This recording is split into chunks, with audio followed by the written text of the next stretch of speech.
Sir, do you think I'm stupid? Paulit-ulit tayo kanina na No. sinabi na natin na ward di ba? Sinabi na natin government hospital, nililinaw ko na Sinabi ko na, kung 960 may complication, yes or no, para matapos tayo. Excuse me, sir, I'm asking the secretary. Excuse me, Sir Secretary, you mean you don't know that? That's basic info. No coaching.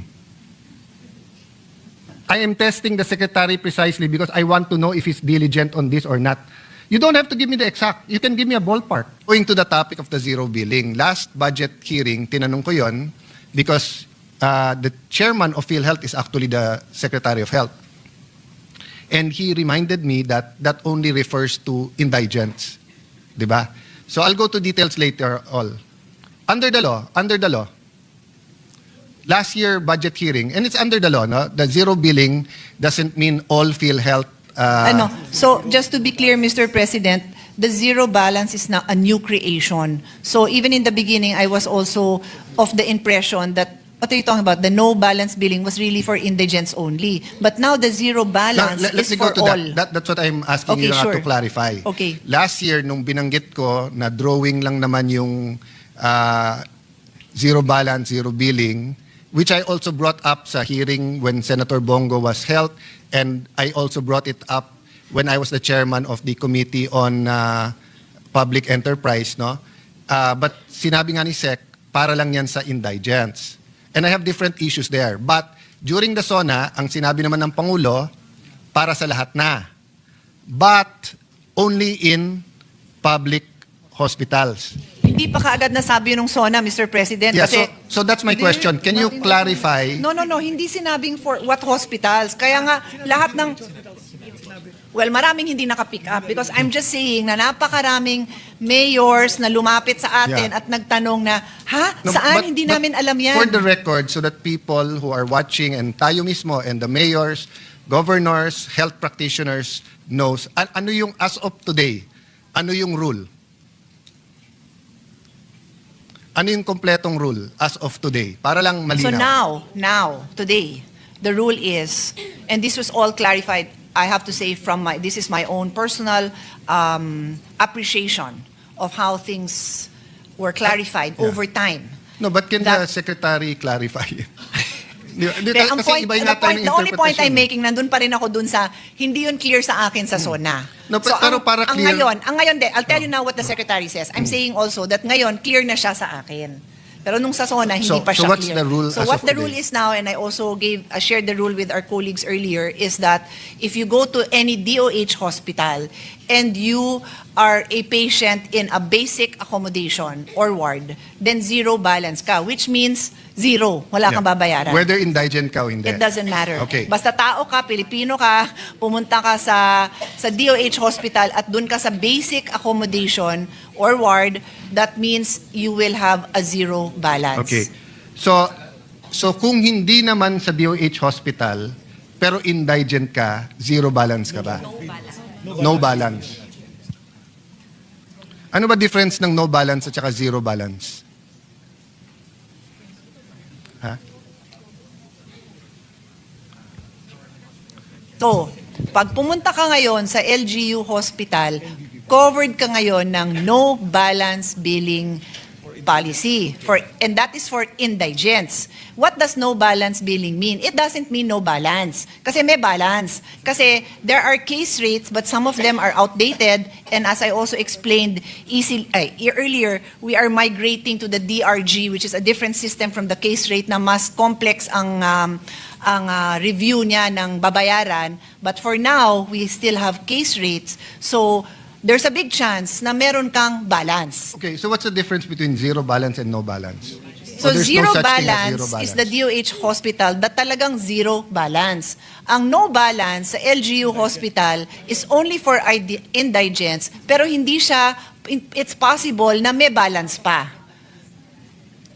So hindi no balance yun? Hindi nga, kanina ko pa sinabing hindi No, nga. sabi mo sa LGUs, it's no balance. No, that's the name of the program. But it doesn't mean that it is no balance. That's why So isn't that false advertising? I think so. From now on, I will not ask you questions. Okay, This is my next 100 questions. okay. Yeah, Thank you. Well, then we'll have to ask the Senate. President to suspend the rules if you're not going to ask me questions. I'm making a point. Sorry, my dear sister. I'm making a point na ang basis ng conversation is trust eh. So if you tell people no balance, pero sandali, may balance. Di ba? So why would they name it no balance kung may balance? Di ba? Yeah. Mr. President, please, I will explain to the stenographer what is going on here. My staff is trying to explain to me what is the meaning of no balance, telling me that it is a PhilHealth program. But Yeah. once in a while, I agree with my brother. Take note, Senator Joel. Once in a while, I agree with him. No balance means no, none. Wala ka nang babayaran. Eh, meron nga. Madalas meron. Yeah. So, huwag niyo nang ipaliwanag sa akin kasi hindi ko yan kayang Yeah. ipaliwanag dahil sumasang-ayon ako. Yeah, I'm sorry for that, but I did ask the permission of Senator Soto, our Senate President, and of course ngayon ang nakaupo si Senator JV, our Majority Leader.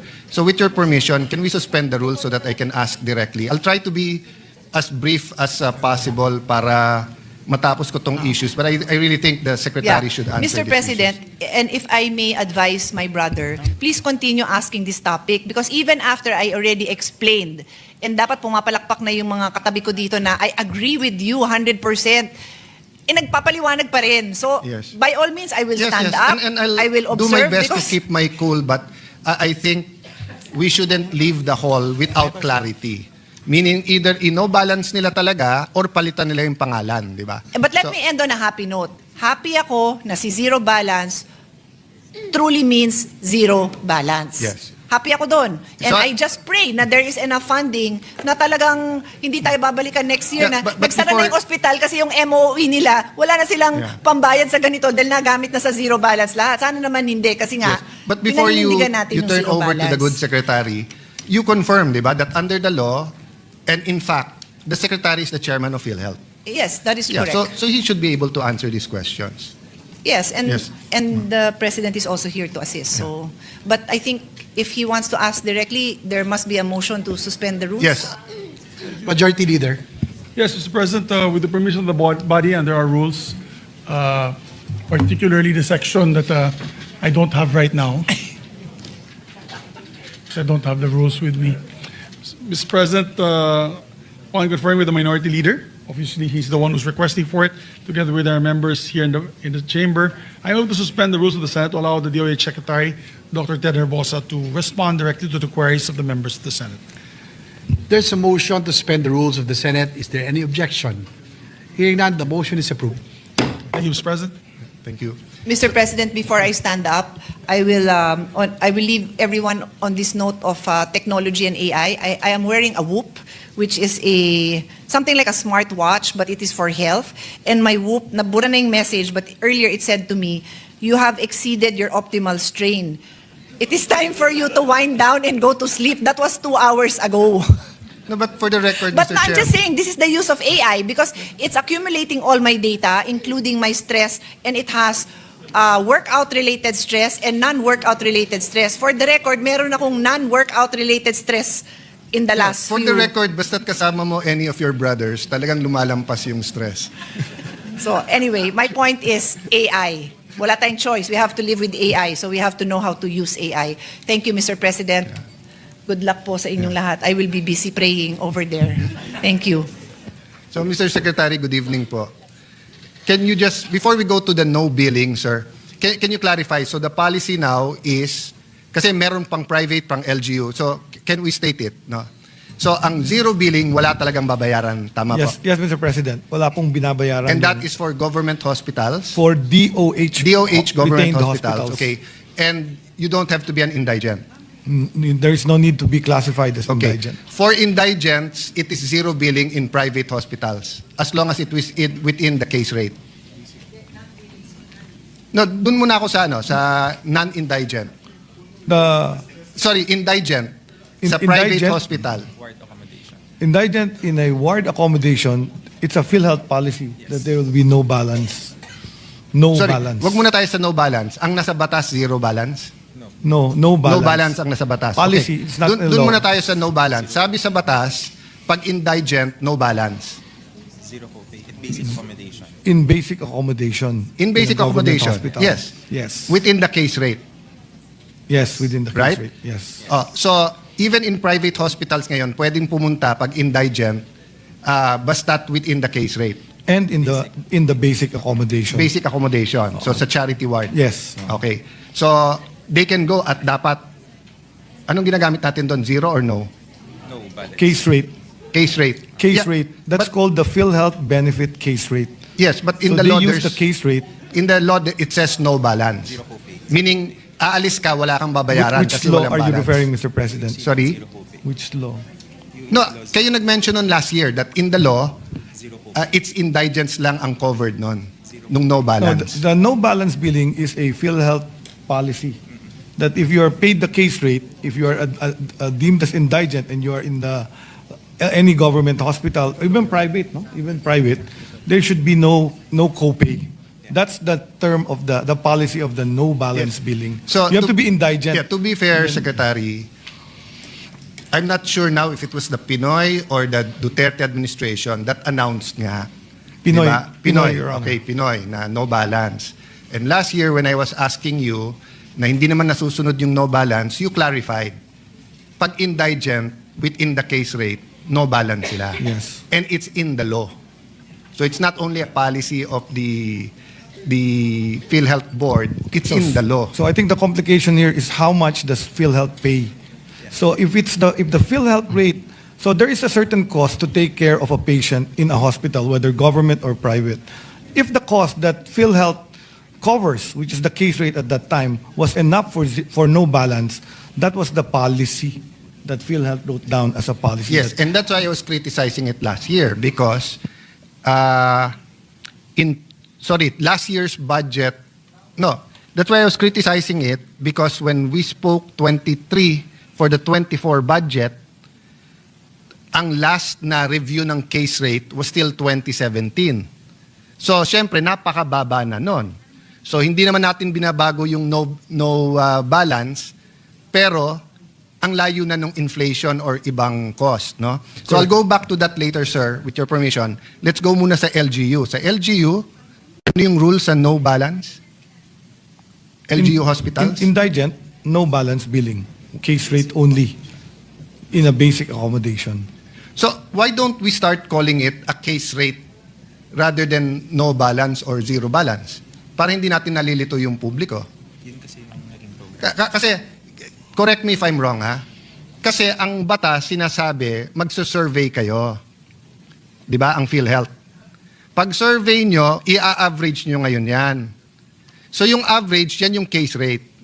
So kung sa DOH hospital, so pag sinabi nyo 50,000 for this procedure, kung sa DOH hospital, it's only 35,000, zero billing ka, or no billing. Pag pumunta ka sa isang private hospital and it's 50,000 within the case rate, zero billing ka. But kung ikaw mismo pupunta ka sa mas mahal na hospital and it's 70,000, bayad ka ng 20,000. Because the intention of the law was, in the average, there's more than enough hospitals na you will go na it's 50,000. Pero pag hindi mo inayos yung case rate, yung average, de halos kahit saan ka pumunta, over, edi natural magbabayad ka. Di ba? So the no billing or zero billing, ang kambal niyan yung case rate.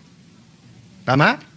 Correct. Okay. Ang problema, because of the scandal, etc., and I knew, sir, wala ka pa nun, yung presidente natin ng PhilHealth, ang ginawa niyong remedyo na lang, quick 2024, is you just had a order na 30% na lang increase sa lahat. Tama po?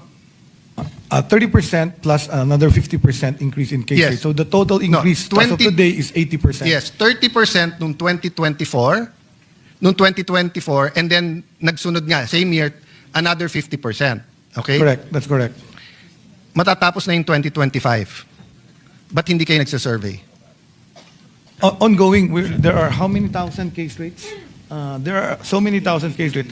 So the case rate was across the board, but we are increasing a lot of rates that have now really gone beyond Yeah. zero balance. For example, dialysis. It used to be 2,500. We increased it to 6,350. And the dialysis patients are not paying any more additional, even in the private dialysis center. Heart attack, we also increased it from a measly 75,000. We increased it to about 500,000 plus. I So acknowledge today, that. I even acknowledge- jeepney drivers are treated in private hospitals for... I acknowledge yung coronary artery bypass graft surgery is 660 until 960,000. Philippine Heart Center, it's 550,000. Makati Med, it's 550 to 900,000. May sobra pa ng 6,000 and world-class ang Makati Med. I acknowledge that. I acknowledge dialysis, ganun din, di ba? But ang point is not that, I tell my staff, huwag kayong pumunta sa akin at sasabihin nyo, sa major subjects, 90 kayo lahat, pero sa isang subject, 70 ka. We're talking about our healthcare system eh. And that's why you're supposed to have periodic surveys. But nowadays with digital, and because you regulate hospitals, you cannot send to all the hospitals one piece of paper, or you cannot send a iPad na sasagutin nila, then they give it to you at sasagutin? For your information, the PhilHealth is currently doing what's called shadow billing for the diagnosis-related groups. Sir, you're not because we're going to answering my change- questions eh. Nandun ako sa inyong survey sa case rate We are, para the malaman survey nyo. is the shadow billing of how much each case costs currently in several hospitals. And how I think long- 160 Yes, hospitals. it's November. PhilHealth is doing It's this. November now. Taguig has 1.3 million residents. We have about 160 to 180,000 households. Every quarter, we do a survey with 200 questions at least per household. Every quarter. It's November now. Why can you not have the survey para alam talaga natin magkano? So, if you're going to tell me, You asking about a household survey No, done by I'm telling PSA you or that- a survey of hospitalization? we're surveying 160,000 households every 3 months. Household, not You- hospitals. Not hospitals. So we're surveying hospital Yes. costs. So isn't it easier for you?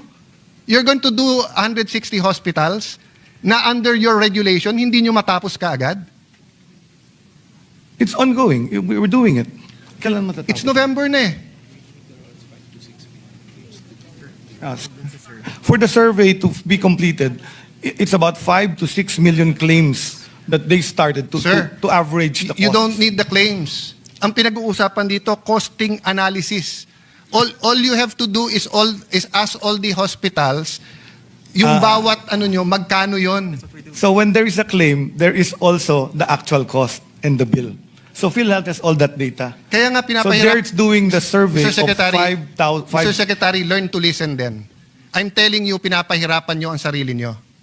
Ito, cesarean section, 23,000 to 58,000 pesos. Sa Fabella, 37,000 pasok. Sa Makati Med, 18 to 240,000. All you have to do is ask Makati Med to average that for you. You send the survey forms, they send it back. You're talking about 160 hospitals. Kayang gawin ng isang linggo yon.